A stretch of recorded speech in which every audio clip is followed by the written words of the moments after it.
Today we find ourselves in beautiful Nanaimo territory here in Nanaimo, British Columbia on the east coast of Vancouver Island. And we were gathered here today to have a discussion about wrecked, abandoned, and hazardous vessels. Our main goal was to increase awareness of these vessels and what communities can do to reduce the risk that these vessels present. Any vessel could pose a hazard. It could be oil pollution. It could be substances that are leaching into the environment. Or hazard could be a safety hazard that's posed to the public or the people that use the waterways and use the space where that vessel may be abandoned, derelict, or otherwise wrecked, left behind. We have the great resource of marine teams in these coastal First Nations communities, and that's a powerful resource for keeping an eye on the literally thousands of vessels that litter the coastline.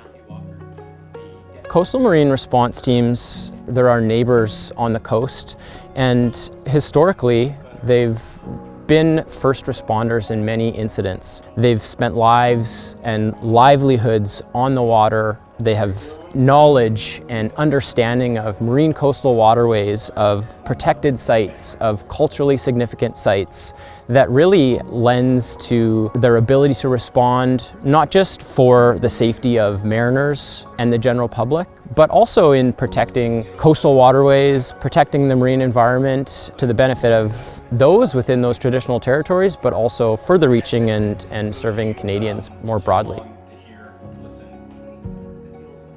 We had a number of newish marine team members that sort of get an overview about the issue of wrecked, abandoned, and hazardous vessels on the coast and to increase their awareness of it. But we also had a tremendous number of elders that were able to share their experience and their knowledge about how this issue has been changing over the years. What we've learned as Saljuans, elders, is that we've learned the history of our nation and the water and the sacredness of our water through our previous elders. For my grandchildren and great-grandchildren, I hope that they see a good, clean water, because water to us is sacred. We use it for healing and we use it for our resources, and that was our source of food. We're hoping that there's more people out there looking to work and clean up our estuary and the ocean.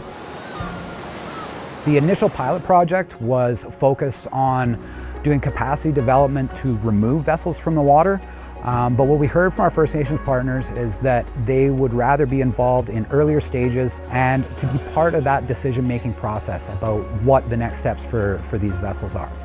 One of the key pieces to economic development is that relationship between industry, government, and First Nation communities. The primary role that CANDU plays in that is that of facilitator, acting as an agency that can bring people together from community, from industry, and from government agencies to all get together in the same room and work collaboratively towards solutions to these problems.